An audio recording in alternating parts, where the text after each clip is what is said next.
ये प्रत्यक्ष रूप से आप देख सकते हैं कि सुप्रीम कोर्ट के सामने ये सभी आज जो एडवोकेट खड़े हुए हैं वो सिर्फ अपना ये प्रोटेस्ट दर्शाने के लिए खड़े हुए हैं कि ये जो लड़ाई है वो दूर तक जाएगी और सुप्रीम कोर्ट सुप्रीम नहीं है। आप ये मानिए, पंकज मित्तल साहब, जस्टिस पंकज मित्तल साहब अपनी जजमेंट में कहते हैं, पीछे देखिए एक मिनट, पीछे देखिए,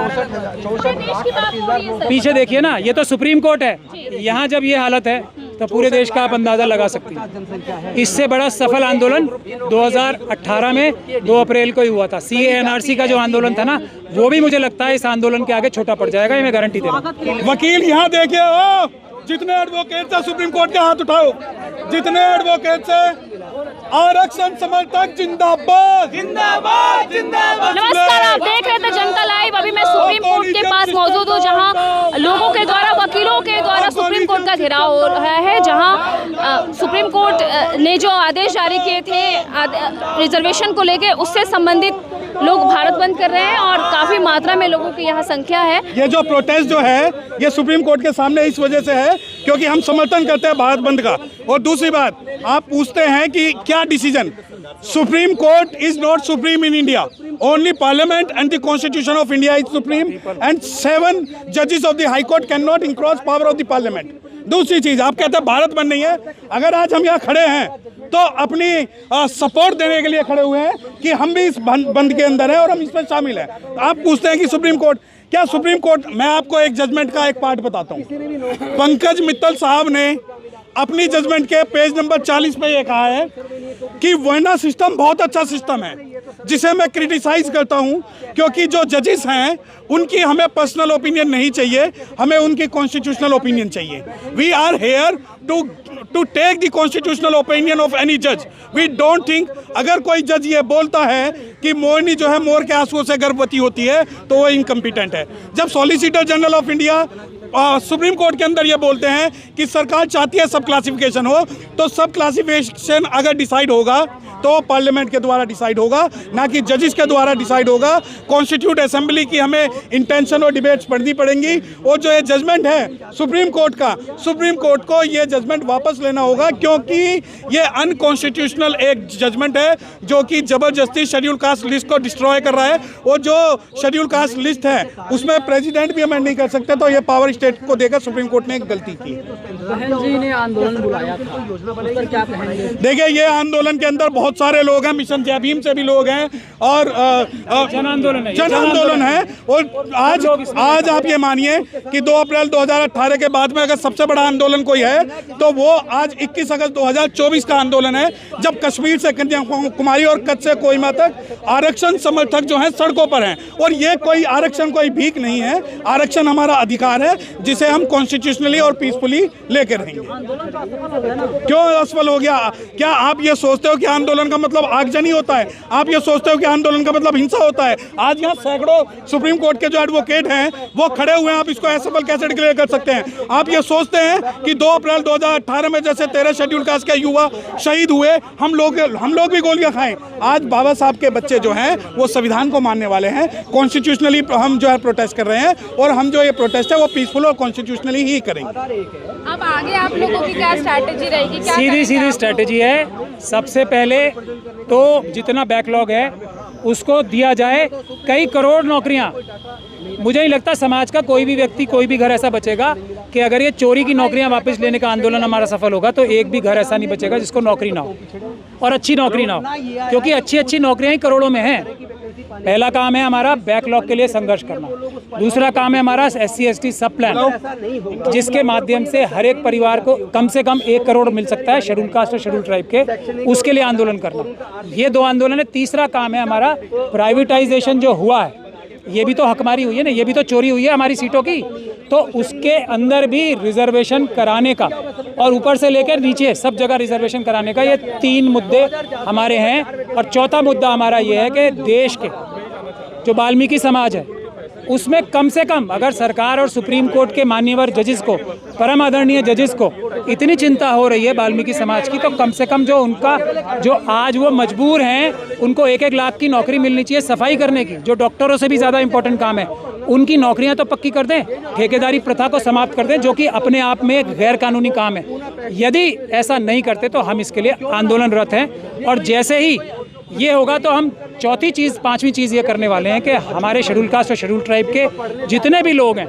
उनको हर एक को ग्रेजुएशन की पढ़ाई की जाए, भले ही उनकी कितनी भी उम्र हो, उनको 2-2 साल के ग्रेजुएशन का कोर्स में चाहे वो लॉन्ग डिस्टेंस का हो या ऑफलाइन कोर्सेज हो, उसमें हर एक को ग्रेजुएट बनाया जाए अगले 2 साल में, ताकि जो करोड़ों नौकरियां आने वाली हैं उसमें जो कैंडिडेट कम पड़ेंगे उनको कैंडिडेट भी मिल जाए। ये 4-5 मुद्दे हैं। तमाम मांगे तो सर हमने आपकी सुन ली हैं, आप बोल भी रहे हैं, लेकिन इससे भारत बंद से क्या फायदा होगा? भारत बंद क्यों बुलाया गया है? जो सोने का नाटक कर रहे हैं ना सब, जानबूझ के जिन्होंने ये चोरी डकैतियां की हैं, उनको ये बताने के लिए कि जो तो तुम आंख मूंद के बैठे हो और ये जो कान में रुई डाल के बैठे हो, ये हमें पता है तुमने जानबूझ के डाली है। आंखें खोलो, कान खोलो, जनता आ रही है, मजबूर मत करो हमें कि हम तुम लोगों को अपने पदों से हटाएं और ईमानदार और शरीफ लोगों को लाएं एक पीसफुल प्रोटेस्ट के जरिए से। ये साफ साफ बात है, देश में ना प्रधानमंत्री ऊपर है, देश की जनता ऊपर है, ना सुप्रीम कोर्ट के चीफ जस्टिस देश की जनता से ऊपर है। हमें मजबूर ना करें इस प्रकार की जजमेंट्स, इस प्रकार के फैसले देके कि हम आपको पीसफुल तरीके से अपने पदों से हटाएं और ईमानदार लोगों को लाएं। हम नहीं चाहते। सर, इसका क्या लगता है, इसका क्या मकसद होगा कि SC ST OBC अब बट जाएंगे आने वाले दिनों में? अगर मर गए बांटने वाले हम लोग पागल हैं, मर गए बांटने वाले। जो लोगों को कुछ समय के लिए, हमारे कुछ लोगों को जो बहकाया गया है ना, वो कब पता लग जाएगा? अभी 1 महीने में पता लग जाएगा, 2 महीने में लग जाएगा, 3 महीने में लग जाएगा, उन्हें 6 महीने में लग जाएगा ना। किसी को एक भी नौकरी नहीं मिली, बल्कि जो पुरानी नौकरियां थी वो भी छिन गई, उतनी परसेंटेज भी नहीं, तो तब वो हमारे साथ आ जाएंगे। वो हमारे भाई हैं, उनके प्रति हमारा ज़्यादा जिम्मेदारी है। हम उनके लिए लड़ेंगे भी और उनके लिए अपनी जान भी दे देंगे। वो हमारे भाई। प्रधानमंत्री ने तो कहा है कि इसको क्रीमी लेयर जैसा कुछ ऐसा नहीं होने वाला है। तो प्रधानमंत्री अगर क्रीमी लेयर का कॉन्सेप्ट खत्म करना चाहते हैं तो यही भी तो क्रीमी लेयर ही है। ये जजमेंट तो सारी क्रीमी लेयर की बात है ना, कि समाज का एक होमोजीनियस जो जजमेंट है, एक होमोजीनियस समाज है, उसमें से कुछ लोगों को आप बता रहे हो कि वो तो आगे निकल गए और बाकी पीछे निकल गए। और क्या क्रीमी लेयर होता है? प्रधानमंत्री जी सबको धोखा दे सकते हैं, अम्बेडकर वादियों को नहीं दे सकते। क्रीमी लेयर है तो ये सब कैटेगराइजेशन भी क्रीमी लेयर ही तो है, और क्या है? लेकिन इससे क्या लगता है, प्रधानमंत्री झुक गए हैं? प्रधानमंत्री झूठे हैं? नहीं, वो तो है ही झूठे। नहीं, झूठे तो है ही। अच्छा, प्रधानमंत्री जी आपने, मैंने सही सुना है या गलत? पहले ये बताइए, आपने झूठे बोला था? झुक गए हैं। अच्छा, झूठा आदमी झुक भी जाता है कई बार। हर बार जो झूठा आदमी होता है ऐसा नहीं कि तना ही रहेगा।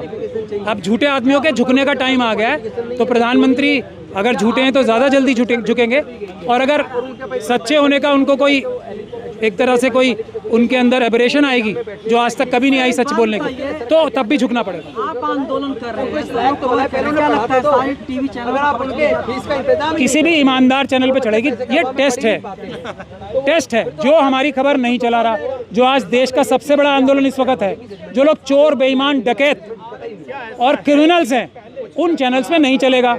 और आखिरी खबर जिस अखबार में आएगी वो भी चोर, बेईमान और क्रिमिनल है। जिसके ऊपर ये सबसे बड़ी खबर नहीं आती हमारी, वो क्रिमिनल हैं, वो चोर हैं, वो बेईमान हैं, वो भारत के दुश्मन हैं, चाइना और पाकिस्तान के एजेंट हैं। और कोई टेस्ट चाहिए? ये तो आप पीछे देखिए, 1 मिनट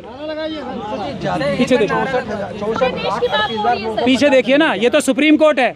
यहाँ जब ये हालत है तो पूरे देश का आप अंदाज़ा लगा सकते हैं। इससे बड़ा सफल आंदोलन 2018 में 2 अप्रैल को ही हुआ था। CAA NRC का जो आंदोलन था ना, वो भी मुझे लगता है इस आंदोलन के आगे छोटा पड़ जाएगा, ये मैं गारंटी दे रहा हूँ।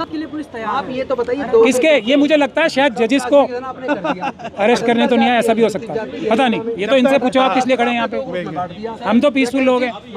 ऐसा भी तो हो सकता है कि शायद सुप्रीम कोर्ट में किसी को अरेस्ट करने आए हो। ये तो इनसे पूछो आप, हमें क्या पता। अगर हम संविधान की रक्षा करते हुए अरेस्ट होते हैं, जेल जाते हैं, गोली खाते हैं, इससे बड़ा सर्टिफिकेट क्या होगा कि हम भी भगत सिंह के मानने वाले हैं, बाबा साहब के मानने वाले हैं। ये तो हमारा सबसे बड़ा सर्टिफिकेट। आगे क्या करेंगे आप? आंदोलन, आंदोलन और आंदोलन।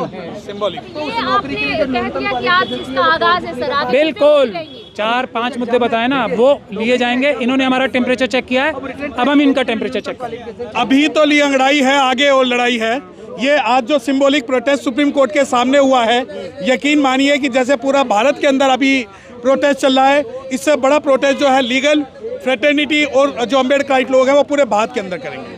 तो सारे वकील इसमें शामिल हैं या बट गए हैं वकील? वकील यहाँ देखिए, ओ जितने एडवोकेट से सुप्रीम कोर्ट के हाथ उठाओ, जितने एडवोकेट से आरक्षण समर्थक जिंदाबाद, जिंदाबाद, जिंदाबाद, आरक्षण समर्थक जिंदाबाद, जिंदाबाद, जिंदाबाद, वकील एकता जिंदाबाद, जिंदाबाद, जिंदाबाद, वकील एकता जिंदाबाद, जिंदाबाद, जिंदाबाद। एक लॉ की टर्म है रिसिप्शा लिक्विटर, यानी प्रत्यक्ष को प्रमाण की जरूरत नहीं होती। ये प्रत्यक्ष रूप से आप देख सकते हैं कि सुप्रीम कोर्ट के सामने ये सभी आज जो एडवोकेट खड़े हुए हैं वो सिर्फ अपना ये प्रोटेस्ट दर्शाने के लिए खड़े हुए हैं कि ये जो लड़ाई है वो दूर तक जाएगी और सुप्रीम कोर्ट सुप्रीम नहीं है। आप ये मानिए, पंकज मित्तल साहब, जस्टिस पंकज मित्तल साहब अपनी जजमेंट में कहते हैं कि हमें रामचरितमानस और गीता से वर्ना सिस्टम लेना चाहिए, जिसका मैं कंडेम करता हूं, क्योंकि हम जो है इंडिविजुअली किसी का ओपिनियन नहीं मांग रहे हैं। तो ये जो प्रोटेस्ट है वो पूरे भारत में होगा। अभी ये सिंबॉलिक प्रोटेस्ट है और जितने एडवोकेट्स यहाँ खड़े हुए हैं सभी जो है रिजर्वेशन के समर्थन में खड़े हुए हैं।